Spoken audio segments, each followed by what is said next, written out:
the variety show tonight. Oh, yeah. What? And you got to come up with something. So if you have an act for the variety show, please sign up on the kiosk, or it'll be Tyler driving around in his car all night. I'm not kidding. So come and join us. We have our last big session with Brenda tonight. We're going to be singing some songs with the worship team, and we have a few other little activities before Brenda goes on. So come find a good comfy seat. And the puzzle, it's not quite done, but it's getting there, right? Hopefully by tomorrow morning. Yeah. It'll be fine. Great. Okay. All right. I'm going to ask Rachel to come up and help me. We have a little fun practice activity for us to do. It's kind of a fun little game. And this is really a fun thing. It's no stress, no anxiety. But I need 4 people to come sit in these chairs, these lovely chairs. 4 volunteers. 4 volunteers. Oh, look at Stephanie's raising her hand. Look at that. That's awesome. Great. Beautiful. 4 people to sit in these lovely chairs. All right, one more. You're right there by Sharon. Excellent. All right. Hot seat. Yeah, way to go, Sharon. Good. Okay. So, make sure she doesn't have the cards with the names on it. 1 pen. And then I have these. Okay. So, do you guys know the game Telephone? Yeah. Okay. Well, this is a variation of that game. Some of you may have seen this on a Netflix show, Tyler, that's called something. What is it? Magic for Humans. Okay. So, you know how the telephone game goes? You whisper something in somebody's ear to the next person, to the next person, to the next person, and the last person has to say what they heard, and it usually doesn't turn out to be what it started as. Well, this is a variation of that game, and we're gonna rotate. So everybody's gonna get a chance to be in every seat. How about that? So, so the way this goes is, the person in the back is going to get the name of an object. And you have to draw that object on the back of the person in front of you. You have to be very intentional with your drawing. And then In Sharpie? Patrice, in Sharpie, yes, on their back, yes, with your finger. And then Patrice is going to think about what she felt on her back, and she's going to draw that on Stephanie's back, who may have to move her hair, okay? Who's going to draw it on the back of Sharon. Now, it's interesting because I was practicing this with Rachel, and I was trying to feel what she was drawing, and I couldn't figure it out. But then I thought, well, when I would draw this, I think it actually would turn out to be what the object looked like. So it's kind of, we'll see. It's kind of an interesting concept. So we'll see, and then we'll rotate through. Does that make sense? So I'm going to show the first person the name of the object, and I'll show the audience, but please don't say anything, okay? All right, here we go. Gotta look forward, Sharon. Don't cheat. No cheating, Sharon. Cheater, Sharon, cheater.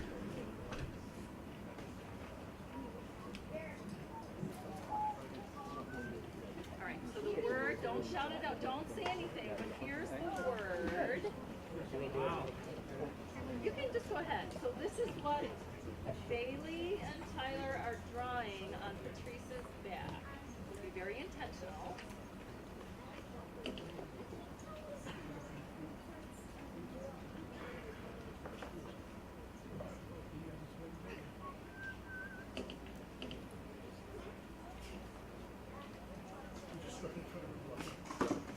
It's an airplane. Take off the coat. You gotta feel it. Oh, can I draw it again? Is that allowed? Yeah, go ahead.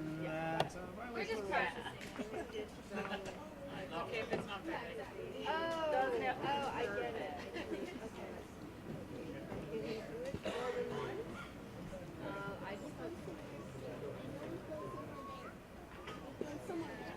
Draw what you felt on your paper. Can I have it repeated? One more time. Do one again. One more time. Wow, that was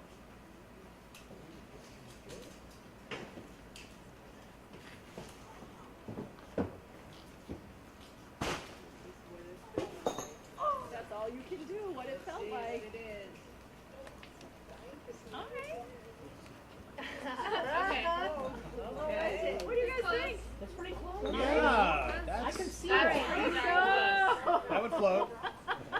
Oh! That was pretty good.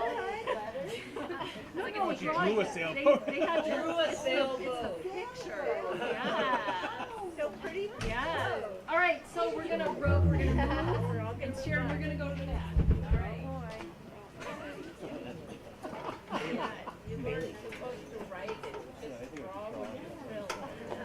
Right. Okay, so Sharon, I'm gonna give you a choice. You get two objects, and you can pick which one you like the best.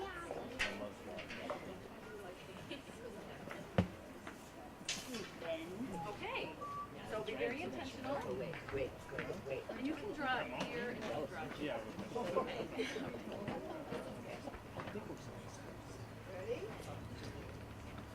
I'm gonna draw it. Oh, sorry. All right. Again, don't say anything. Here we go. Are these getting progressively harder? So the object, not the word. Yep. Okay, ready, Tyler? Yeah. Ready?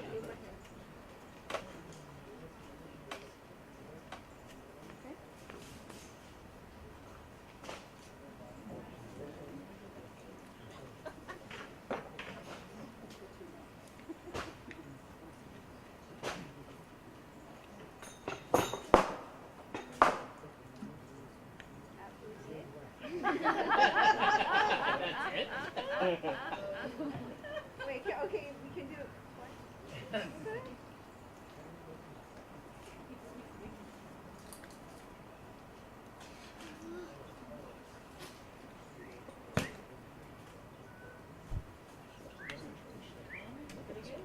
Great. Wait. Yeah, that's it. I know, that's what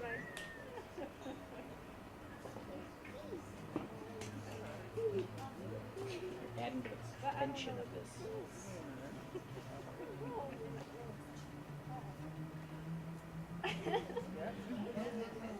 Oh, got it.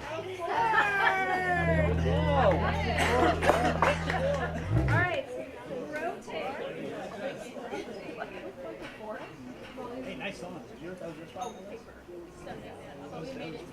The only one that was funny. All right, you're gonna get a choice. You ready? Okay, here we go. Here's your choice. Can't remember what. It's a great song. Okay, try this. Okay. Take your time. Be very intentional. Okay.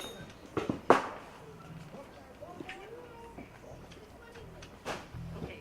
Make sure I get the right. Get it? We're gonna start. That's awesome. Okay,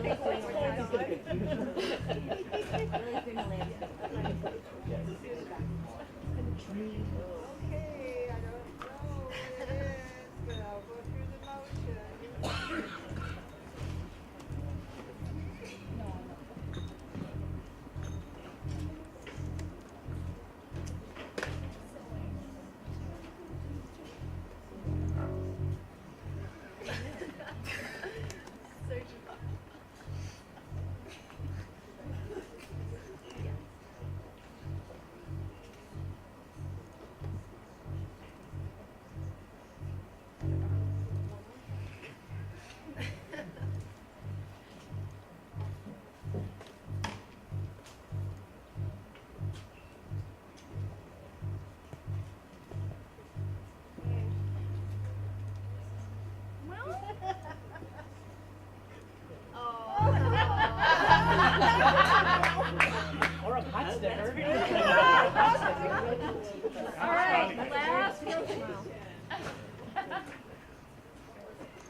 Okay, to make it larger.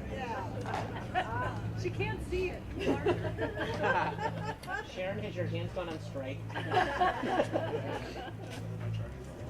Oh, God.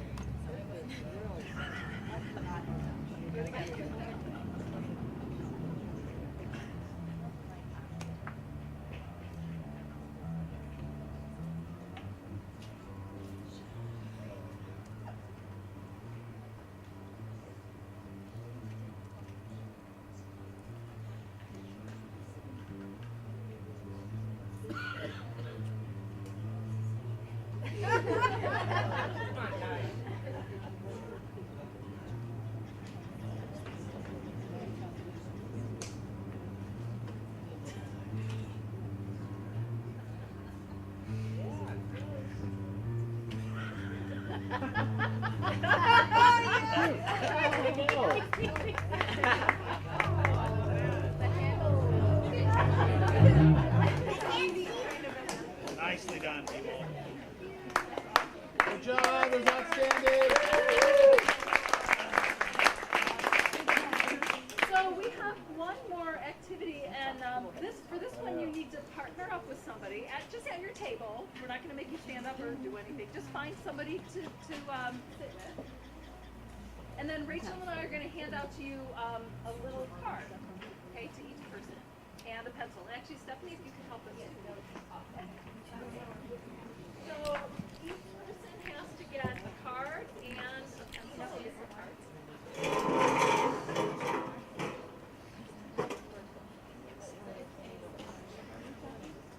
No, it's her way of saying she doesn't want me to be the partner. Card for you. Give one to So we're still okay. We're still good. We're okay.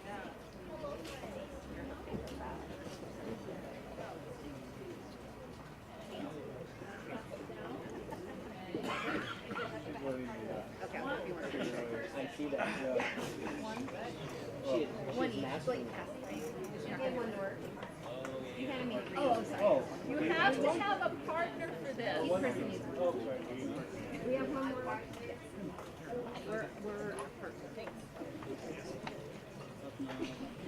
It doesn't work at all if you don't have a partner.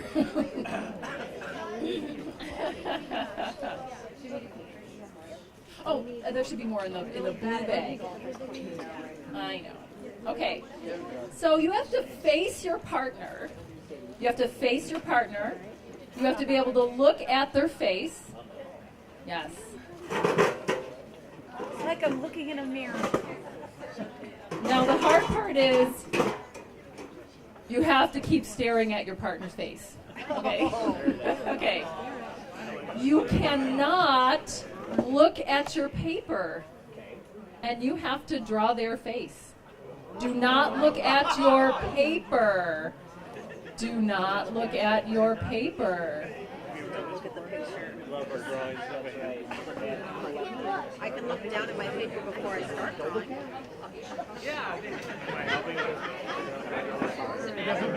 Actually, if you look at my You have to look at me.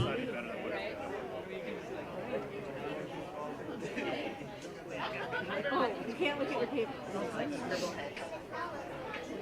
I think that's the idea. I figure that's what everybody's got. Hopefully that. The hard part is picking up your pencil. Start finishing. We hope. I want to look down. Don't start. Yes, go ahead and start. Do not look down. All these different kids. Partner's face without looking at your paper. That's actually really good. That's really good. I like that. You're a little bit it's interesting. It's cute. It's going on my finger. Should we give it a gold star?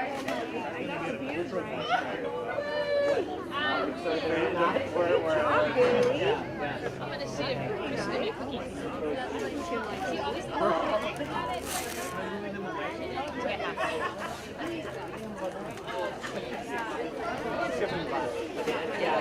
Brenda?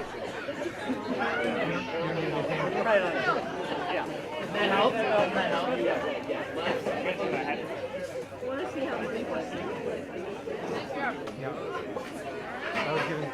How'd you do? Any volunteers? Who would like to volunteer their picture? Oh, can I show? Oh, this is Chris Freckman. A likeness if I ever saw one. Molly, bring it over. Oh, all right, here we go. Chris Freckman for the camera. Oh, you're putting it up on this. Oh, wait, okay, closer. How's that? Woo! Chris Freckman. I love it. All right, who's next? Here's one of Brett. Brett. This is what Brett looks Oh, like. this is what Brett looks like? I picked that out of a lineup for sure. All right, go ahead. Go, tell us who that is. Jack.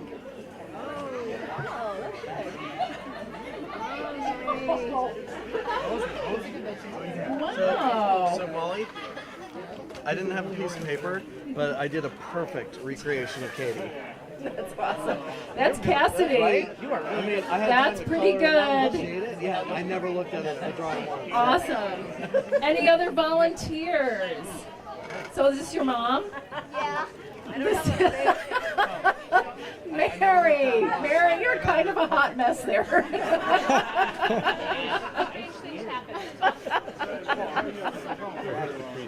Okay. Husband and wife duo here. This is Patrice. We already saw Chris earlier. Very nice. Put my smile here and pants under my smile. I didn't know where that looks really bad. And what's this? Molly, just stay there. Tom, this is your mom. This is my. What do you think? Looks like her. There we go. Do we have the picture of Tom Hogel? I want to see From Brenda. Going on my friend's side. All the other kids go to cake. I can't. Yeah. Tom Hogel up on the screen. Yeah. I like the menacing teeth you have. Are mine. They need to eat the. And Jack, who was your picture of? It was. AJ. Yeah, we have one here. Okay. Who's that one? And who is that? Sharon? That's Sharon Parody. Oh my goodness. And this is AJ. Awesome. Well, I have to say, maybe a little more practice. Doesn't have to be perfect, but no. This is awesome. And who is this? Jack. Okay, this is a picture my partner's of. drawing. Oh. This is my partner's It kind of has a Picasso My kind of partner's feel Hold to on, it Molly's here. got one first. What do you think? Nice. This is my partner's That's drawing. awesome. That is awesome. All My right. partner's Well, nice job, you guys. That was really fun. So thank you. So I think you get to appreciate, people who are really talented. I saw this Facebook post of this guy who's a blind artist, if you can imagine, and does these amazing portraits. So we have a little ways to go, I think, on that. So I think I'm going to hand it over to the band, to the worship team. All right. So thank you very much for playing along with us. You want the pencil back? We want those. See, my daughter unplugged me. I know, isn't that Well, I funny? guess it's a little better than this. I like my picture. We'll catch it on the way down.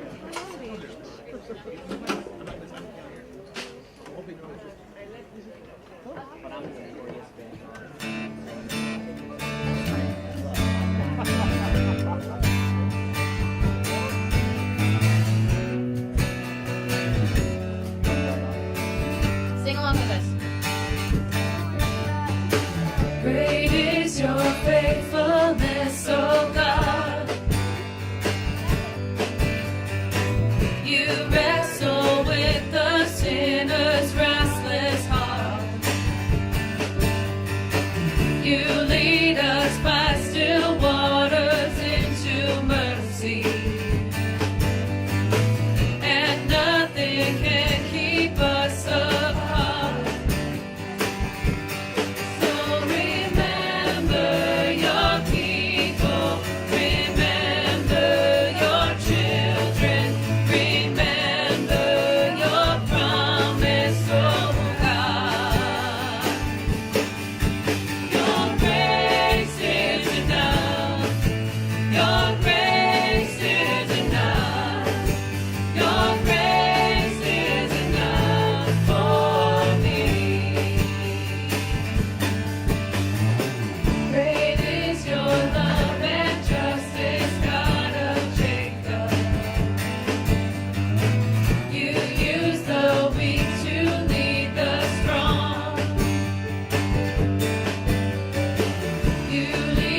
Oh, and all the people said amen. Give thanks to the Lord, for his love never ends. And all the people said amen. Blessed are the poor in spirit who are torn apart. Blessed are the persecuted and the pure in heart. Blessed are the people hungry for another star. For theirs is the kingdom of God. And all the people said amen. Oh, and all the people said amen. Give thanks to the Lord, for his love never ends. And all the people said amen. And all the people said amen. Oh, and all the people said amen. Give thanks to the Lord, for his love never ends. And all the people said amen. And all the people said amen.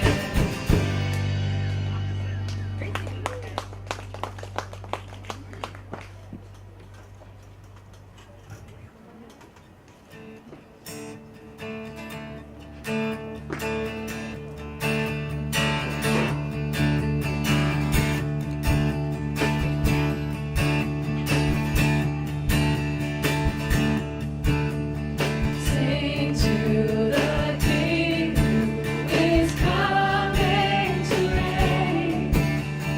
Glory to Jesus, the Lamb that was slain. Life and salvation His empire shall bring. Joy to the nations when Jesus is King. Come, let us sing a song declaring we belong to Jesus. He's all we need. Lift up a heart of praise. Sing now with voices raised to Jesus. Sing to the King.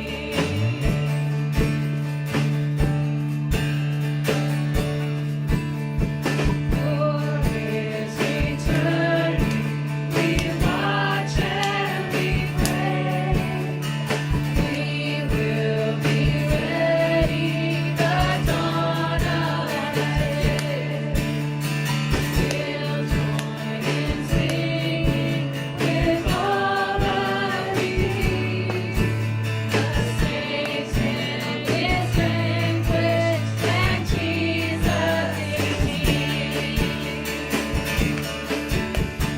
Come, let us sing a song declaring we belong to Jesus.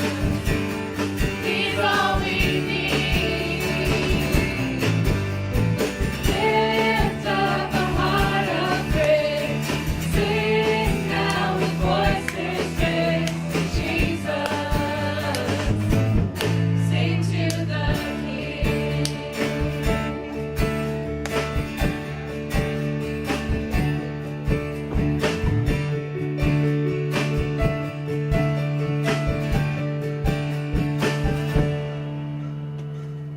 Great, thank you.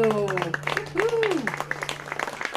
LDR team. Before we welcome back Brenda, if I could have all the elementary school types, maybe this tall to this tall to this tall. I don't know how tall they are, Patrice. Maybe this tall? Taller than Patrice? Go follow Patrice. She's got some activities planned for you. All right. Cassidy and Ella, follow the kids. Special announcement. Wherever they are. All right. Great. Cassidy Deutscher. shut you down, man. Welcome back, Brenda. Thank you. That's the kind of shouting that would have used to happen to me when I was a kid. They'd be like, Brenda, Brenda. Actually, it's not even when I was a kid. I helped my mother work a wedding reception a couple of years ago. My cousin, probably 20 years ago now. But my cousin got married in a orchard in Modesto.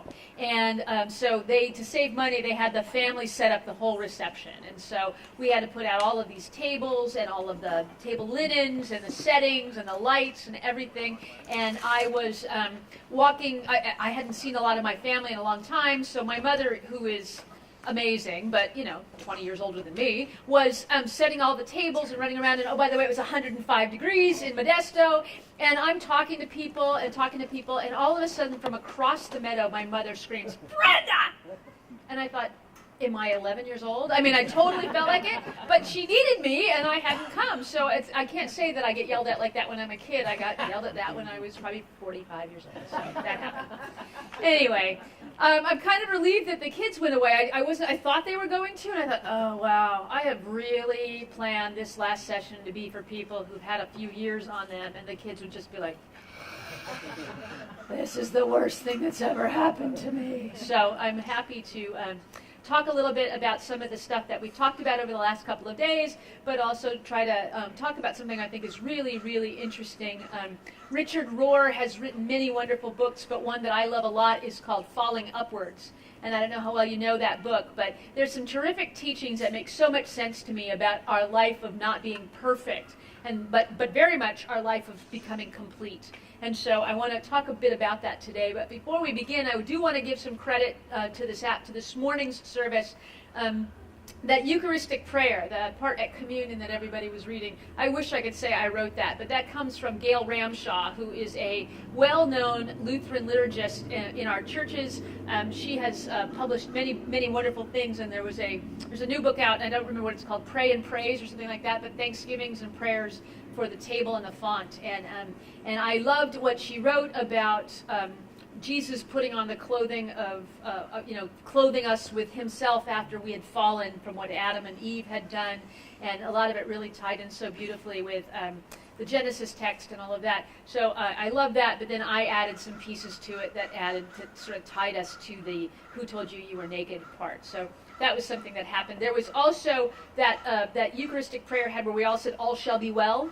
That comes from Julian of Norwich, who was an abbess, which I guess is sort of like the leader of a monastery or something, but she was the leader of, what do you call it with nuns? Not nunneries, convent.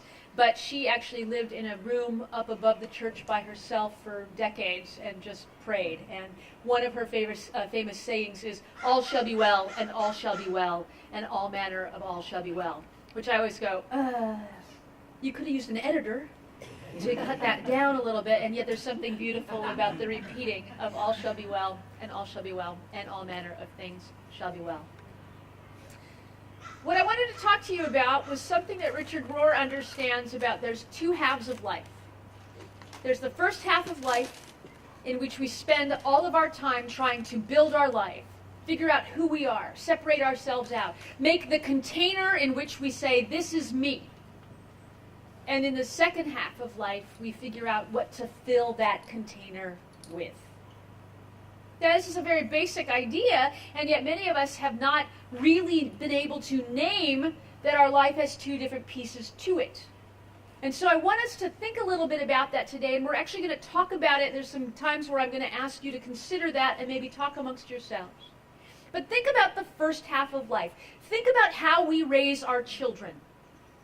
We need to tell them how to be in the world. One of the great parenting classes that my wife and I took, I haven't touched a lot on this, but my wife and I met our son when he was 15. We decided we wanted to adopt a teenager, which there's a very small subset of people that are interested in adopting teenagers. And so that has a lot of challenges to it, and one of the first things that you do once you decide that you're adopting a teenager out of the system is you find a support group of other people who are adopting teenagers out of the system. And if you haven't sort of picked up a theme from me this weekend, it's been be in community as often as possible. If you were here yesterday, you saw in the Santa Claus is Coming to Town movie, at the end when they're all taking one step in front of the other and moving out the door, there's a group of people with them. And so if you want to come out of this weekend with a practice on how to help you not be perfect, it's make sure that you hang out with other people who aren't perfect. Because you have support, but you also have love, you also have acceptance. So, my wife and I started, we became a part of a support group for people who had troubled teens. Most of all of them had been adopted out of the system. And one of the great things that we learned about, there are several wonderful books. One of them is Parenting from the Inside Out. But I don't remember if it came from this. But the idea is we're supposed to teach our children what life really is like. Should not shelter them. This isn't just for adopted kids. This isn't just for teenagers. We need to show our kids what life is really like. And there's this terrific cartoon of it where the child is out in the world and the kid says, oh, I can do this. I recognize this. I recognize what life is because my parents have shown me honestly what life is. I recognize this. And now I can move forward. And you can see, right, how much trouble we get in when we shelter our children from everything because, oh, we don't want them to get hurt. And now they get out in the world and they say, what is this? I've never seen people be mean. I've never seen people move so quickly. I've never seen people have different opinions than me. So, one of the first things we need to do in the first half of our life is build a life that makes sense in the world. Now, this is a challenge for those of us in a church community because we want to care for the child and we want to give the child religious education and we want to sort of keep them safe, but we realize the best thing we have to do is also say to them, yeah, and the world has people who don't think like we do and they're okay or not. We have to determine. We have people who think about God differently than we do and in our own family, in our own community, we have to decide, is that okay or not? But the first thing that we do in our life is we give kids the structure and the rules and the expectations so that they can find what? Their shape. Right? We realize that we have to give kids boundaries because it makes them feel safe, but it also helps them figure out who they are. Now, as younger people, our high schoolers, our junior high kids, those in early college, now we want them to figure out what they're good at, what their abilities are, and they start to individuate, right? At some point, they aren't just one of our kids, now they're their own individual person. This happened to all of us. And again, the rules, the boundaries, how you're supposed to behave even though you're an individual, those things are all still there, right? Maybe you've had conversations when you were a younger person. What are you going to be when you grow up? What do you want to major in school? What do you like to do in high school? For those of us who don't go to college, what are you good at? Oh, there's such a stress around that. Where should we put you? Where are you going? Who are you going to partner with? You know, yesterday this conversation about LGBTQ ended up having a whole lot of sort of element of young people in it. All right, we can accept that you're going to date somebody of the same gender, maybe, but who are you going to partner with? We're still doing it even in those sort of non-traditional ways. We are always caring. What are you going to do with your life? Who are you going to be? Who are you going to partner with? Where are you going to live? How are you going to make money? So I want you to think for a minute amongst yourselves. Let's talk about this. What were sort of the messages that you had anywhere? Young person, a little bit older, like high school, but what kinds of things were you taught about building a life? For a lot of us, it was very positive.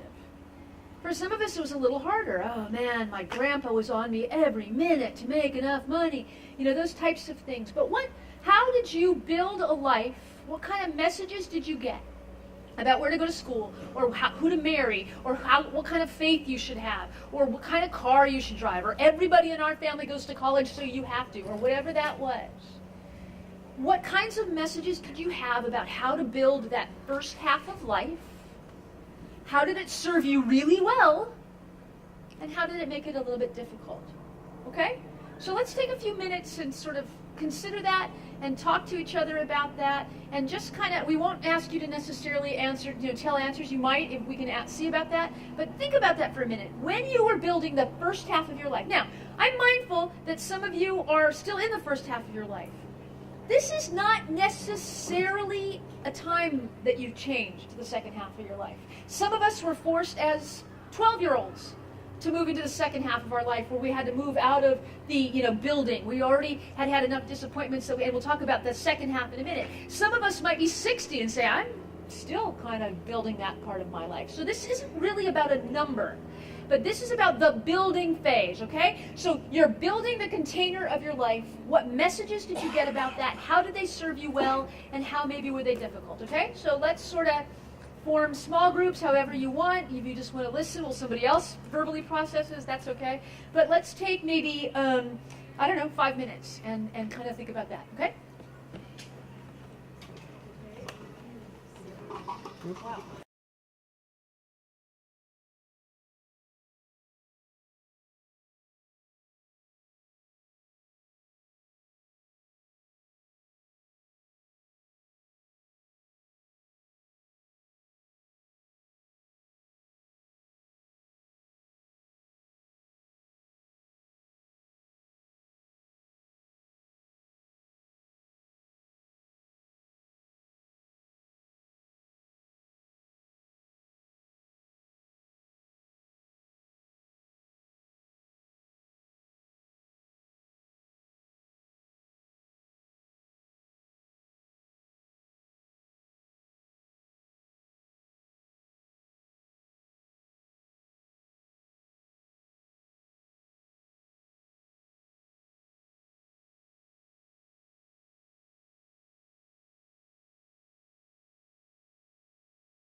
that's when they hustled and they had to work in all of their professions.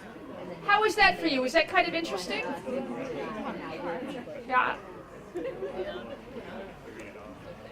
Were there any themes that emerged? Anything that sort of all of you said, oh yeah, that happened to me too? Any messages or any sort of things that you saw were sort of similar in the way that you were raised to have your life built?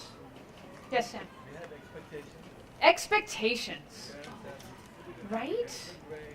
Good grades. All that. A lot of expectation. Which you can see the good of that, right? Because expectation is sort of part of life. Oh, I recognize this. People expect things from me. And, I think sometimes we suffer when we have no expectation, right? I certainly know people who had so much trauma as a young person because so much neglect, so much nobody ever expected anything of them, and now they think that nothing they do matters, which is not only bad self-worth, but it also makes them have no responsibility. They never think that anything they do matters, so they don't do anything. And you're like, oh wow, you're hard to live with too. So expectations can be good and can be difficult. Are there other things that people noticed were sort of themes about it? Yes, Tyler. Well, I just wanted to say that I think personally and specifically for our group, this exercise is interesting because a lot of this stuff, has to do with your family and your parents, and some of our parents are here. Yeah. And, They're walking. It's interesting to unpack, I think, Yeah. in a community, in a faith community. I appreciate that, right? Like, church is one of the few places where we're still quite multi-generational. And we can wonder about that in a little bit, about sort of how does that actually help us. But I think a church community can be a fantastic place for people to have to sort of think about their family of origin in all of its iterations, the good and the difficulty of that, right? Yeah, that's true. Yes? So, not verbally, but just by society's messages, I picked up that there would be in my future either probably I could be a nurse or a secretary. Right. The assumption being that there would be a doctor or a boss, right? Yeah. telling me what to do, and that there would be somewhere a nuclear family, a husband and wife, and maybe a boy and a girl. Yes. And that I would most likely stay home and wear high heels and pretty dresses. Yeah. And take care of them while my husband went out and went to work. And then we got married, and the late 60s and early 70s happened, and everything changed under us. Yeah. But- Let me repeat what she was saying. She said, the expectation was that women could be secretaries or nurses. And boy, is that my experience, that it's serving a church with retired nurses and teachers, pretty much, of the females, right? So women could be nurses, maybe secretaries. There was going to be a boss, a man for sure, or a doctor, a man for sure, who was your boss. There was also an expectation that you would likely get married to a female would get married to a man, and you would have, God willing, 2 kids, a boy and a girl. That you would stay in the home, have high heels, wear high heels and dresses and look pretty all the time.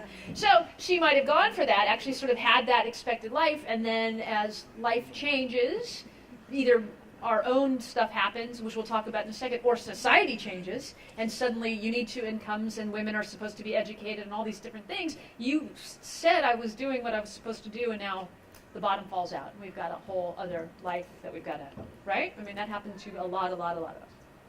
Anything else? So you're starting to touch on the next piece, though.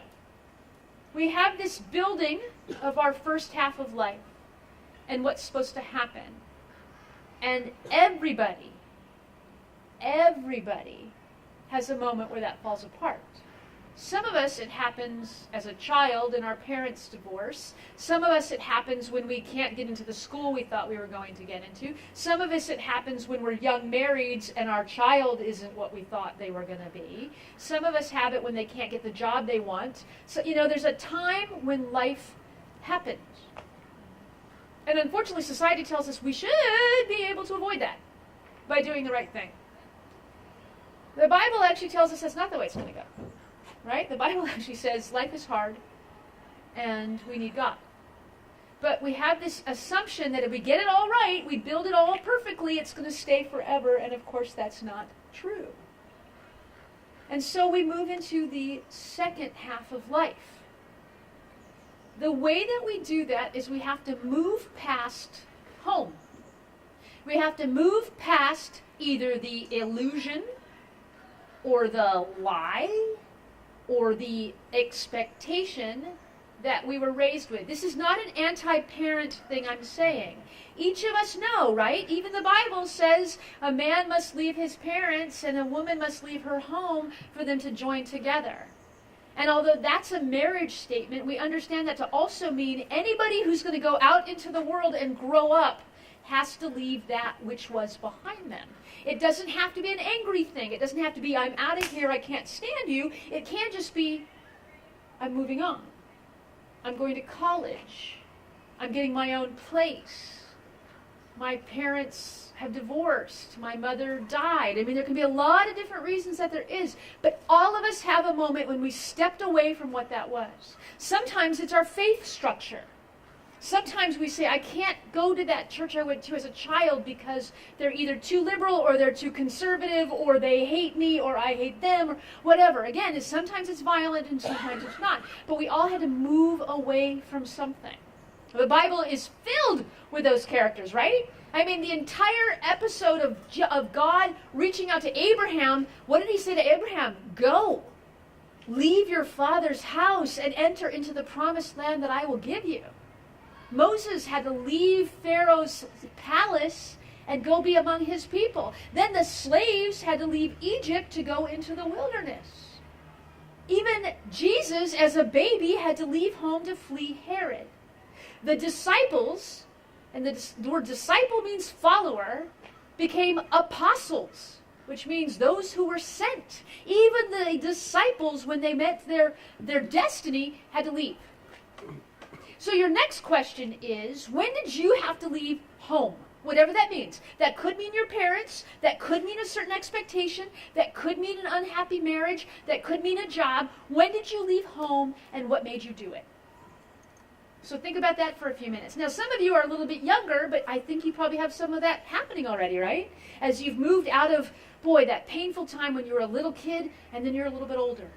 That Christmas when you're suddenly not getting all awesome toys, right? There's always a time when you move out of that first thing. When did you first leave home and what made you do it?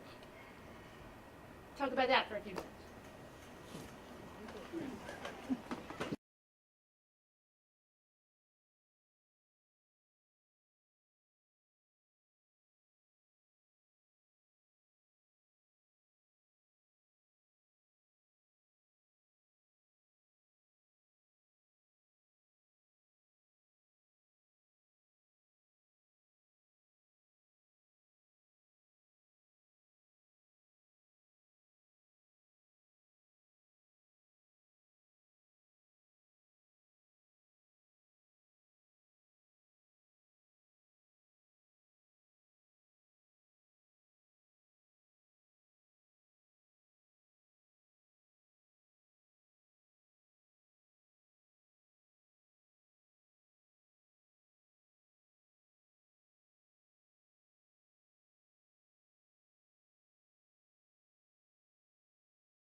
I wonder about is, in your stories, some of you probably had fairly positive, oh, a good thing happened and I moved out, and some of you may have had some not so pleasant things that sort of drove you away.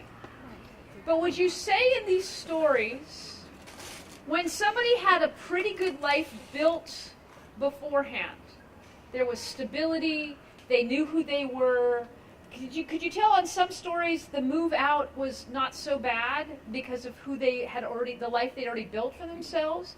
And for some of the people it was pretty traumatic because they weren't quite ready to go?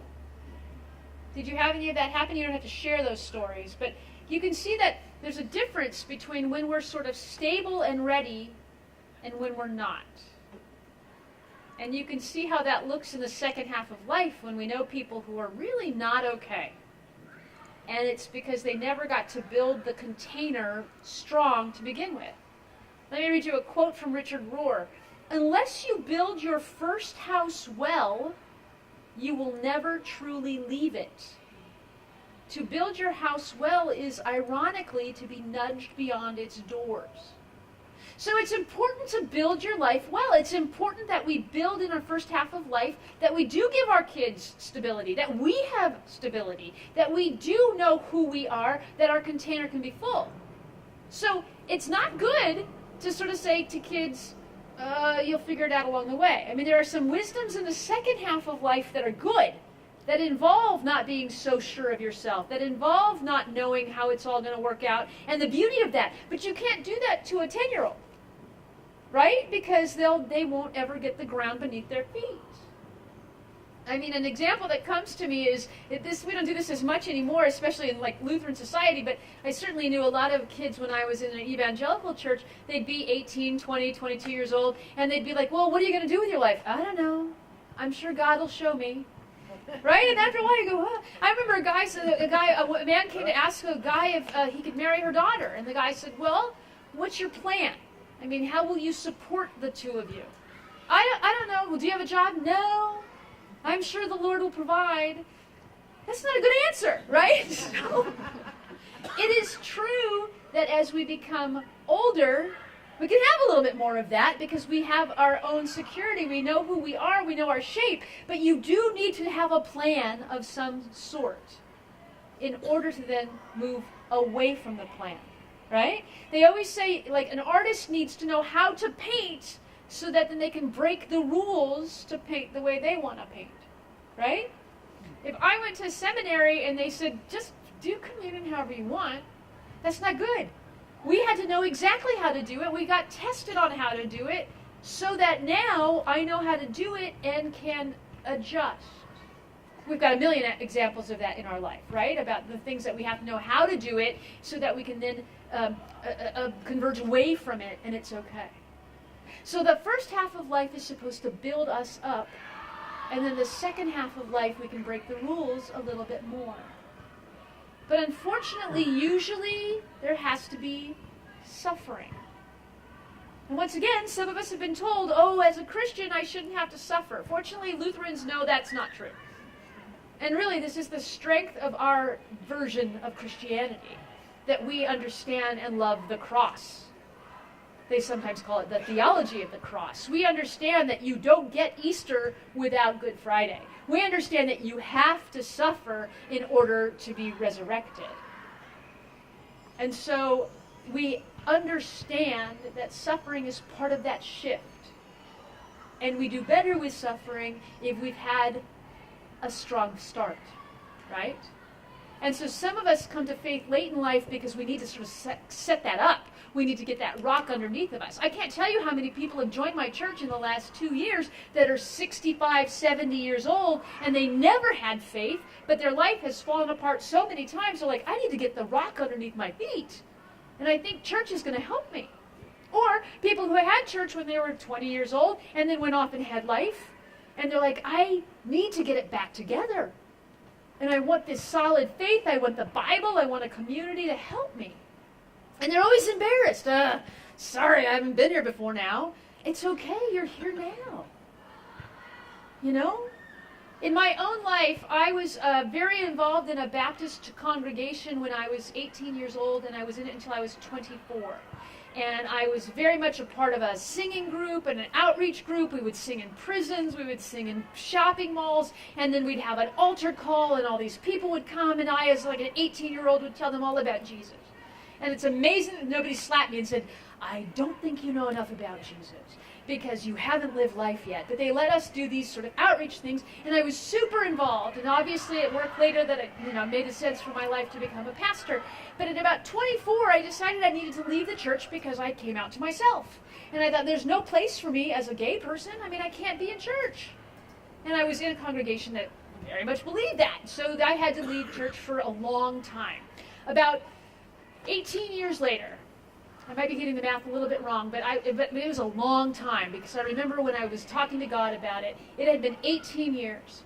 And I came into a Lutheran church, which I thought was going to be like the kind of church I'd been raised in, and it wasn't at all like it. And I thought, what am I going to do? These people stand up and sit down, and they've got liturgies. And then we came to the altar, to the communion rail. And in the congregation that I was in, that's how we received communion every Sunday. And I came up to the rail, and I knelt down, and there were 10 strangers all kneeling there with their hands outstretched. And it was clearly a big deal. And it clearly meant a lot to them. And I thought, I think I'm going to keep coming to this church. And I did this for maybe a month, maybe a little bit more, and every Sunday at the rail I was completely undone, and I thought, this is a big deal. And one Sunday, as I was at the rail with my hand outstretched, I said, oh God, I am so sorry. It's been 18 years since I've been in a church. I am so sorry that it took this long. It's been 18 years. And you know what God said to me? Really? It's been 1 second to me. And so for those of you who are like, wow, I am still trying to get it together, 20 years into it, 50 years into it, I still need to sort of figure this out. It's been 1 second to God. So don't worry about it. It's good that you're here. Chris, I don't remember what my next slide is, so let me see it so I can go to it. I think I know what this is. Julian of Norwich, who's the one that I quoted earlier today, all shall be well, and all shall be well, and all manner of things shall be well, says, in our life, this happens to absolutely everybody. First comes the fall. That's our suffering, that's our agony, that's our mistake, that's when we blow it, that's when we realize that life is not perfect. First comes the fall, then comes the recovery from the fall. Both are the grace of God. So we might say this is what the Apostle Paul talked about, right? All have sinned and fallen short of the glory of God. There's your fall. While we were yet sinners, Christ died for us. That's the recovery. We have to know that life is hard, and then we can recover from that. And how we recover from that, how we lift ourselves back up, that's the second half of life. Now we've got this big container, and now we learn how to fill it with things that matter. So you've built this life of who you are and what your shape is, and then we say, is that all there is? And most of us get to that point. Is this all there is? And that's the fall, and now it's time for the recovery from the fall. But suffering is always a part of that. Suffering, which we wish we didn't have to have, is what helps us open up. It's sometimes, I like to say, my life, I've had things that have scooped me out. All the hard things that have happened to me have sort of emptied me out, and now I have a fuller, bigger container in which to fill with God's love, with service, with hope, with grace. Perhaps you can relate to that as well. So the next question I want to ask you is, Chris, let's go ahead and when has suffering led to changes which set you free? When have you had your own container dug out with misery or suffering or self-awareness or confession or humiliation? When have you realized, oh, now I get it. If I let go and let God, things get better. Oh, all this stuff I thought was going to go one way is going a different way. And now I have God in my life in a new way. Doesn't have to be a big tragedy. Does not have to be a sob story. Could just be, oh, I had to figure it out after I tried something. there's a million different ways this can go. This is not the suffering Olympics, okay? This is not like, oh, I gotta have the worst story of the whole group. Some of us are fortunate. Some of us, it wasn't a horrible thing. But when has suffering led to you moving into the recovery, which is the grace of God? Think about that for a few minutes, and if you can, if you want to, talk to each other about that. You're right.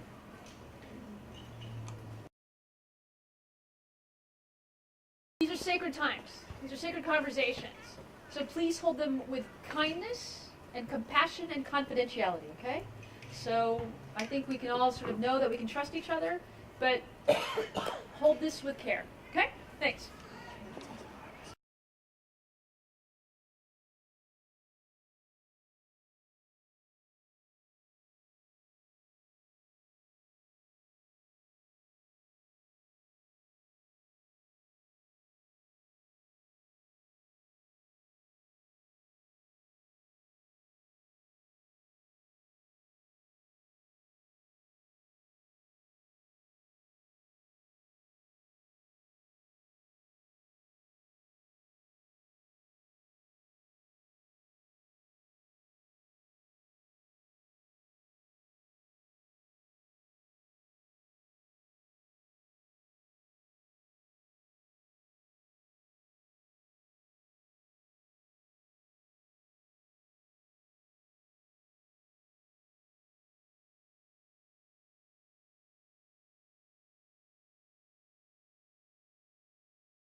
it's okay. You can't just go. I mean, I've never seen so Yeah, and they're like,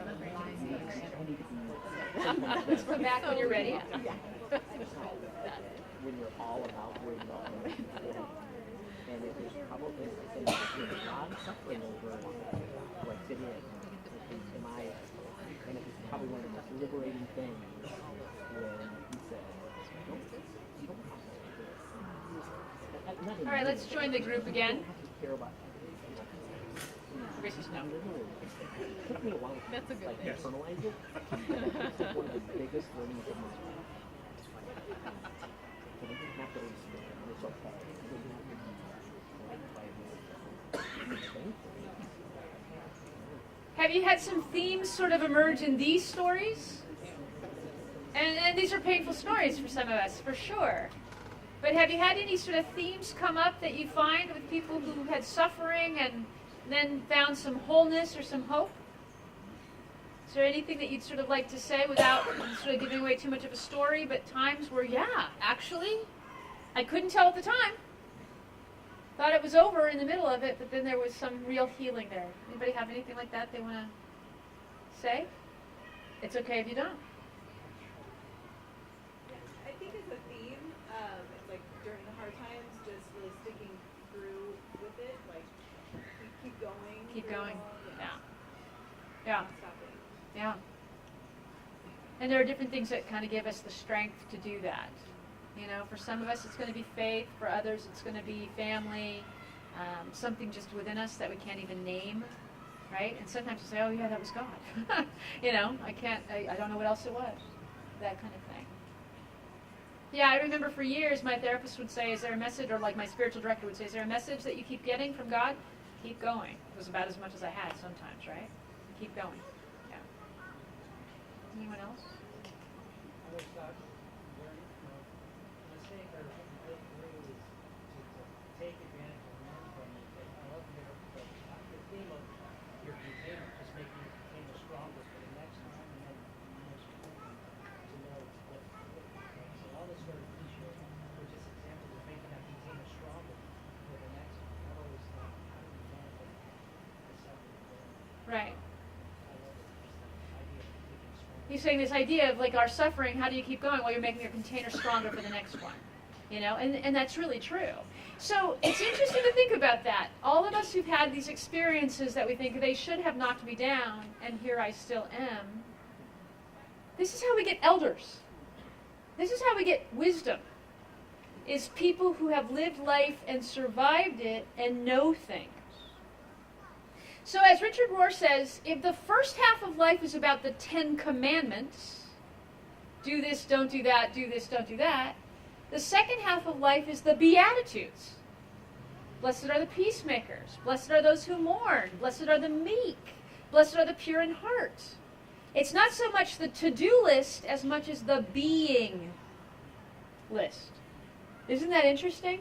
If the first half of life is writing the text, the second half of life is writing the commentary on the text. You can, again, that's one of his, not mine, but you can see why that becomes so valuable in our congregation.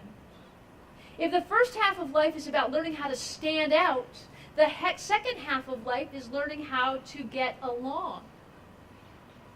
Wise elders don't have to speak much, but when they do, they have something to say.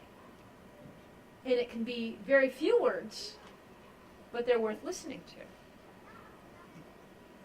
Because you know things. Society doesn't dig that much about the second half of life people, do they? They want the first half of life people. Let's have a superhero. Let's have somebody who knows who they are and what they're doing. Movies are always about people in the first half of life. Most of the books are about people in the first half of life because they're heroes. And yet, we're filled with people in the second half of their life. And again, I'm not necessarily talking about age, I'm talking about experience. So what wisdom do the people in the second half of life have to share? I think, Chris, that's your next question, right? What wisdom do people in the second half of life have to share? A few years ago, I did a strengths finder in my church. I don't know if you've ever done that, but it's an online quiz that you take to kind of figure out what your strengths are. And then the idea is to figure out how those strengths can be used in your community. And I was sitting with a man who was probably 55 years old, and he was a math teacher. And he was very bookish. And they found out that his strength was sort of analysis and study. And when he said, "That's a strength?" And we all went, "Oh my God, we love that about you." Really?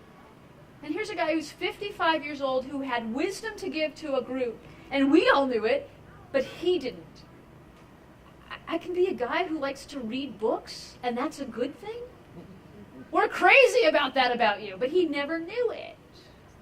What wisdom, having gone through? What wisdom because you have a stronger container. Now, you may not be able to do this about, "Oh, I have this gift I can give the church," but you can turn to the other people in your group and say, "You know what you've got going? Because you're a person in the second half of life, you know what you give to us?" And you may be amazed, because it might be a very small, simple thing, but it's a gift. So talk amongst yourselves, what are the gifts of people in the second half of life to give to a community?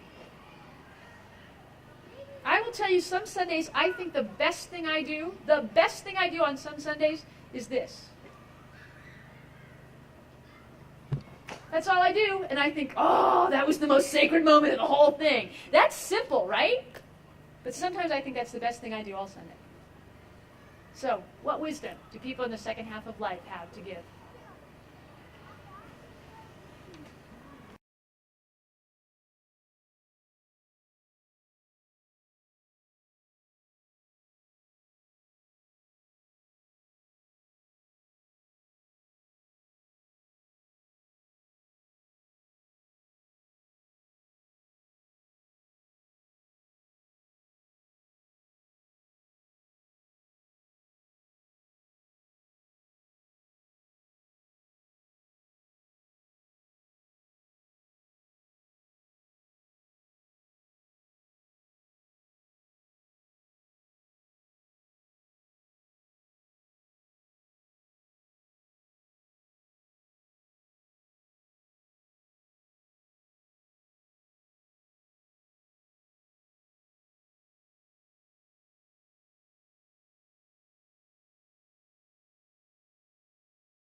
Have you been surprised by anything that's emerged? Crazy, right? I'll give you a couple more minutes here. I've always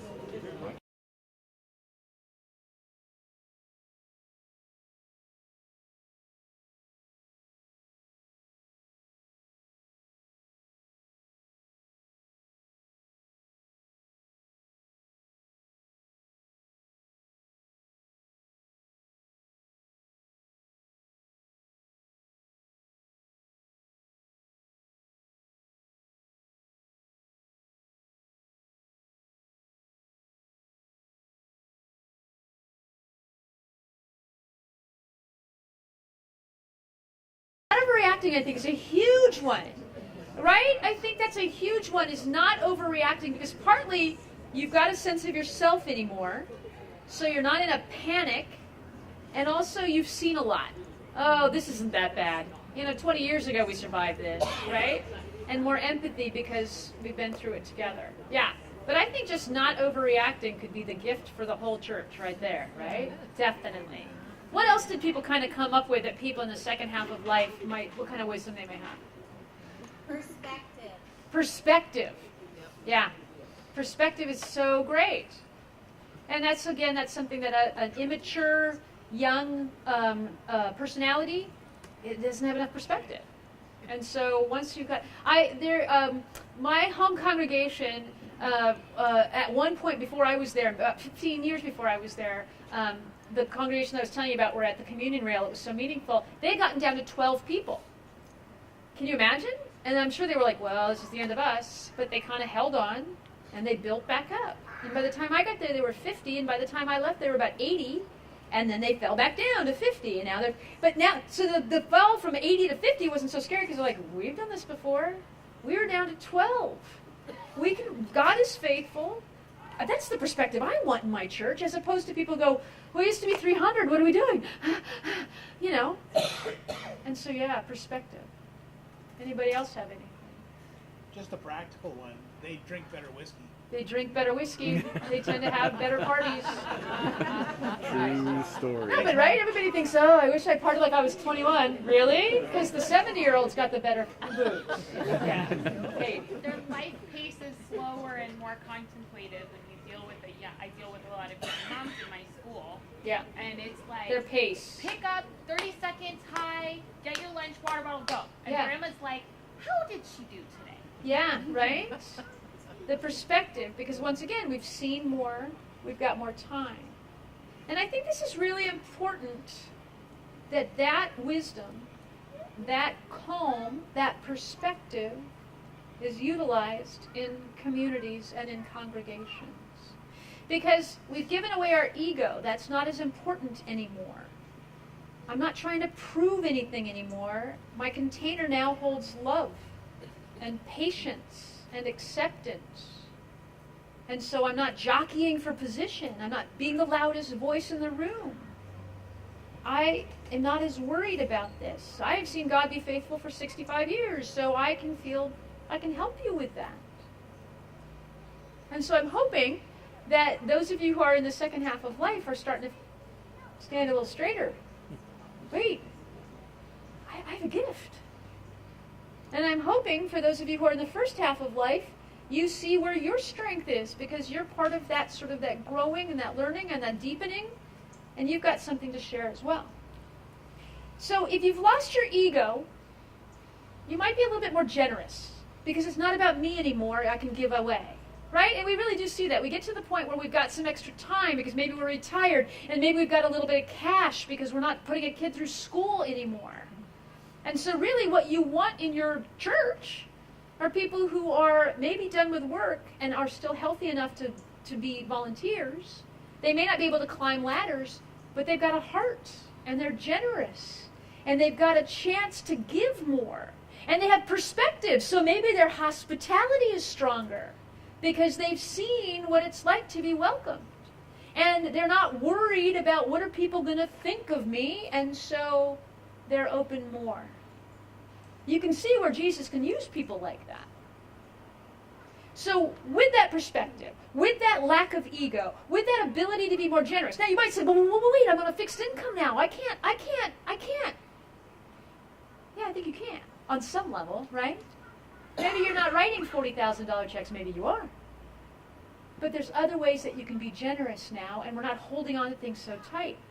We know what the future holds, and it's not, you can't take it with us, right? We can't, so we know, but we know that Jesus is with us.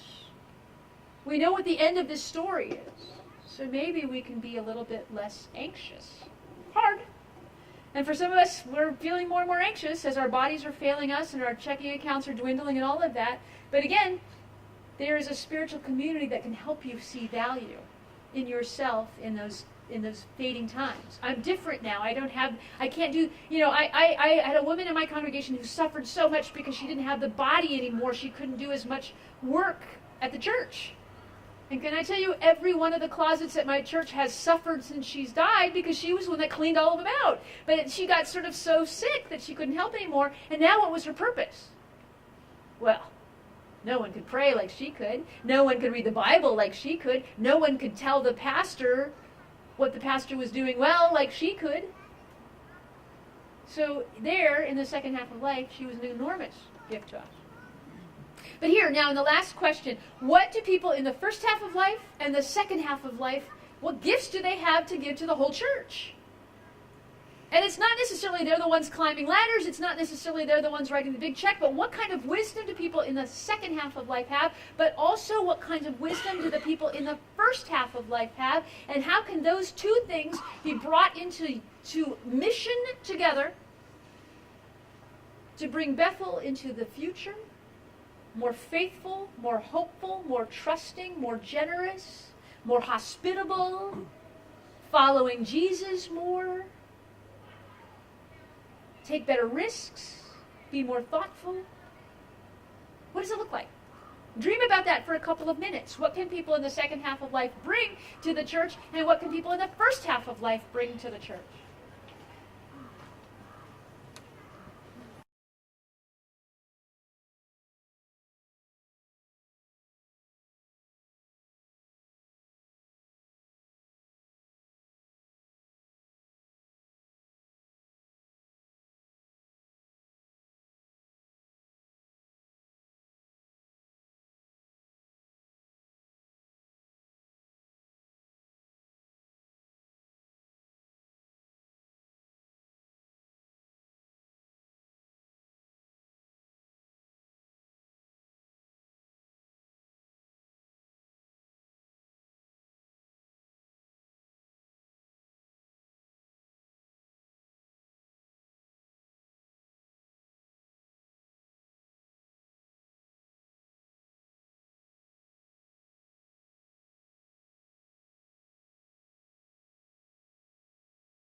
What we need is here. What we need is here. What we need is here. What we need is here. One more time. And you can harmonize if you want. What we need is here. What we need is here. Do you believe it? Amen. Yes. What did you learn? What kinds of gifts do people have to offer that maybe you didn't realize were gifts? Were generous, were remarkable, were exactly what we need. What did you learn?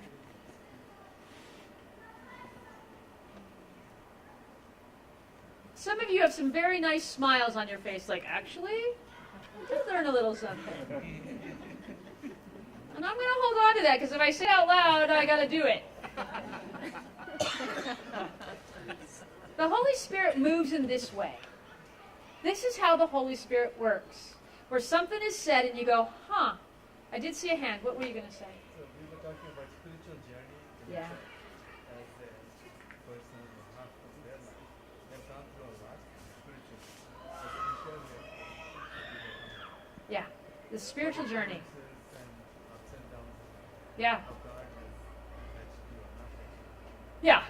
The spiritual journey is important, and I'm going to say a couple things about that. First of all, that's what 12-step is all about, right? In the 12-step community, it's all about sharing your journey. That is a critical piece of it. If you wish to recover from something, find somebody who's a little farther down the road in recovery and learn from them. And if you're in recovery, share it. So why shouldn't church be that way? But the reason that we're afraid to share our journey is because we think we have to have it theologically exactly right. We think that we have to be able to say, well, I know you won't believe this, but my divorce was a gift from God. Well, Kevin, the divorce is not a gift from God. My divorce was a gift from God, and I want to tell you about that. And if it's your story, how can people argue with you about that? My experience with God is this. But we're afraid to do it because we're thinking that people say, that's not your experience with God. Actually, my spiritual journey includes this. Well, I'm worried that I'm going to proselytize and people will be like, oh, again with the Jesus thing. Not if the story is, I was lost and then I'm found. Not if the story is, I thought it was over and I was wrong. How is that a story to argue with? And I think we are so worried about sharing our faith because I've got to be able to explain why the virgin birth is true and the resurrection of the dead happened. How about God was with me? What else might you have learned about the gifts that you have or other people in your community have? Did anybody have speaking in tongues and prophecy? Not necessarily, right? But sometimes we think that's got to be the gift. If I can't preach like Peter and pray like Paul, I don't have anything to offer. Really? Because the one that changed out the garbage disposal in the kitchen, that was a pretty big gift. The one that wrote that card to say, we've missed you at church for the last 3 weeks, that was a pretty big gift. In more general terms, we talked about the fact that first half folks often push second half folks to rethink things. Yeah. And that's a gift to those of us who might get stuck in our ways. And that passionate energy to rethink and relook at is a gift to us if we're open to it. Right. We talked about that a little bit too, about being open to new ideas. Because the question came up, do you think that people in the second half of life become more conservative or more progressive? And I think that can go either way. But really, if you already have a strong enough ego that you can take in new information, why not be open to new ideas? It's unlikely that you're suddenly going to say, I don't think Jesus is real. Like, I don't think that's going to happen to you. But you might get a new perspective. And hopefully we've got enough ego strength now. We've got a strong enough container that we can let some stuff in and not be so threatened.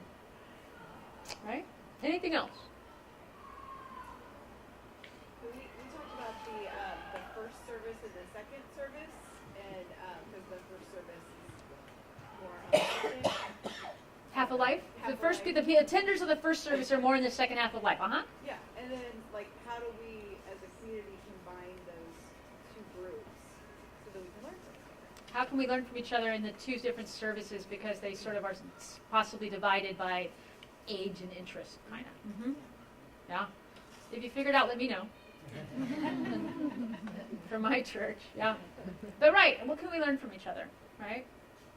Yeah, and we figure that often we can learn from each other in social or service experiences, but that doesn't get everybody, right? But that's often how we do it. Well, I mean, my perspective is that it does definitely get integrated at the Labor Night retreat. Yeah. So it's like, how do we create this kind of environment more than once a year? How do we create this environment more than once a year? That's a good one. You know what I also think, too, is helpful? How do you talk about the retreat when you come back? Right? Like, oh, it was awesome. I don't know what that means. We had a really great conversation about the wisdom of our kids and our older people. Tell me more. Those kind of, right? Maybe. I mean, I always tell people when they've had, like they come to the LGBTQ thing, you can come back and say, hey, I learned about what intersex is. I mean, that's like outrageous, but now you're having a conversation, right? Like, what? Really? Tell me more. Well, and I don't even have to say, and I thought it was awesome. I could just say, I really thought that was interesting. You know? So I think that's a helpful way to be able to talk about, like, what happened to me. We did this and that was cool. We did that and it was interesting. I was challenged by this or whatever, you know. I was okay, but the person next to me was completely freaked out, you know. That sort of thing. Well, anybody else have anything else they want to add? Ma'am. There's nothing new under the sun, and that's why the Bible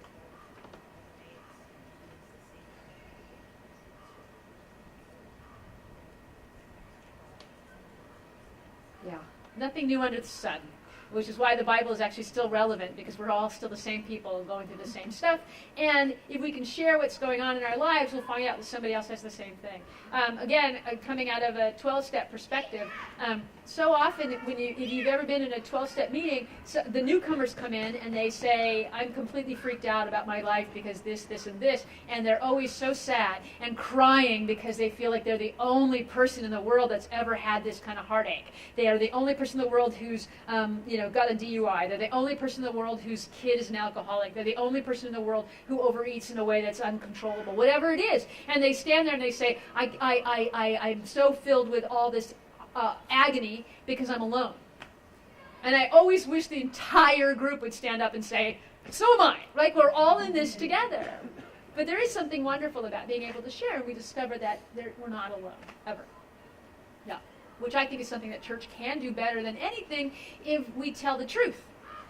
And boy, it always breaks my heart when people say, well, I can never say that I'm depressed at my church. I can never say I'm an alcoholic at my church. I can never say those kinds of things. I have a woman in my congregation that God gave us the greatest gift of having her join 2 years ago, and she wanted to start an emotional support help group. And she got a therapist to help, and she wanted to be able, because she goes, I don't think anybody can ever tell the truth about their feelings. And so she came, and she uses a wheelchair. So she came to the beach church, and she couldn't go out into the sand and talk about it. So we had to have everybody who was facing the ocean turn their chairs around so that they could face the sidewalk where she was out on the chair. And for me, it was the most gorgeous thing I'd ever seen, because now they were all surrounding her in a circle when she said, I'm depressed.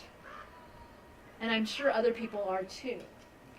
And here was this amazing circle of people who all just kind of held it like, yeah, I would love to be able to talk about that. And it didn't mean that everybody in the room was depressed, but they sure liked the idea that somebody could say it out loud.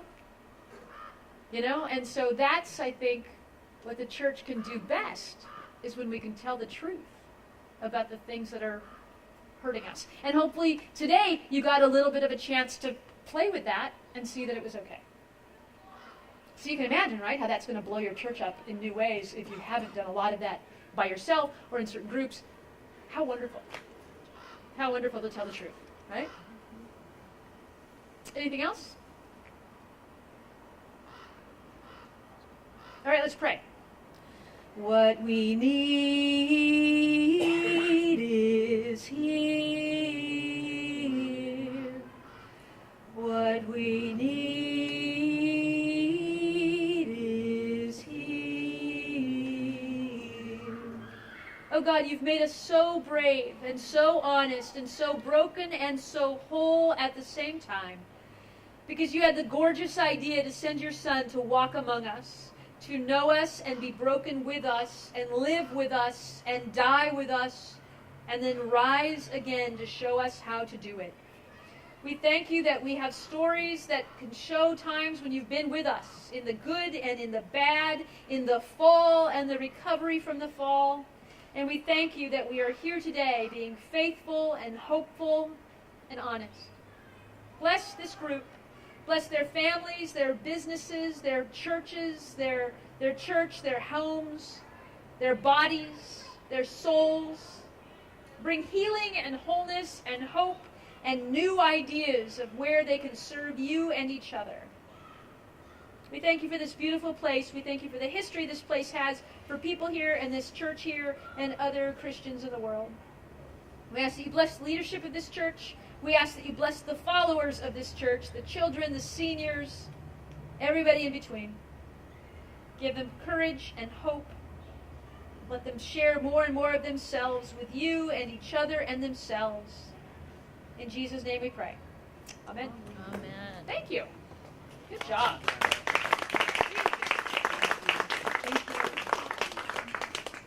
Thank you, Brenda, for joining us this weekend, for helping us learn a little, helping us think a little, talk to each other, laugh a little bit, and dancing. Yes. That was awesome. So dinner will be a little bit 6:30, so we have a little bit of time to grab maybe a sweatshirt. It's getting a little cold.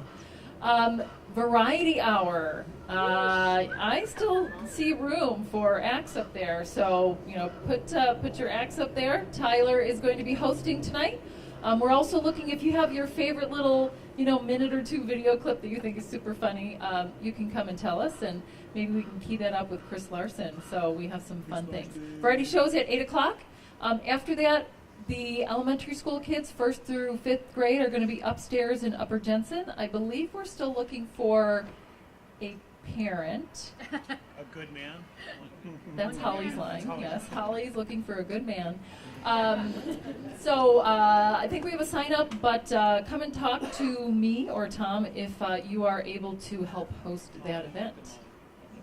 Talk to me, Tom says. Okay. All right. Anything else? No. What time is dinner? 6:30? 6:30. 6:20 now. There you go. Should we do a grace here? Sure, let's do a grace. What? What? That's me. Our grace specialist. We all know our Wanna do a places. singing one, a fun, a camp one? Do a campy one. Oh, dang it. Don't It's do been a like campy 8 years. Huh? Superman? Yeah, let's do the... Oh yeah, Superman! Yeah, we're gonna do Superman, correct? Okay, so you guys all know the Superman theme song, kind of? It's okay if you don't. Don't stress about it. It's gonna be fun. You can stand up. You want to stand? You can stand. Yeah, stand for Superman. Okay. So we can echo repeat this first, and then we'll do it all together. How's that? Tyler, do you know this? Okay, Tyler might know. Do you know it? Come here. I'm summoning. Because I can't, it's hard to do with the microphones. I need your help. Okay, ready? Tyler's going to help with the motions. Okay, ready? It goes like this. Thank you, God, for giving us food. Thank you, God, for giving us food. For the food that we eat, and the friends that we meet. Thank you, God, for giving us food. Da-na-na-na, or amen. It's fine. Okay, do you guys got it now? Yes. It's okay if you don't have it. It's fine. Jesus still loves you. God still accepts your prayer, okay? Let's do it again. Ready? Here we go. Thank you, God, for giving us food. Thank you, God, for giving us food. For the food that we eat and the friends that we meet. Thank you, God, for giving us food. Amen. Yeah. Amen. Whatever. Amen. Thank you, everybody. Welcome to dinner, my friends. Beautiful.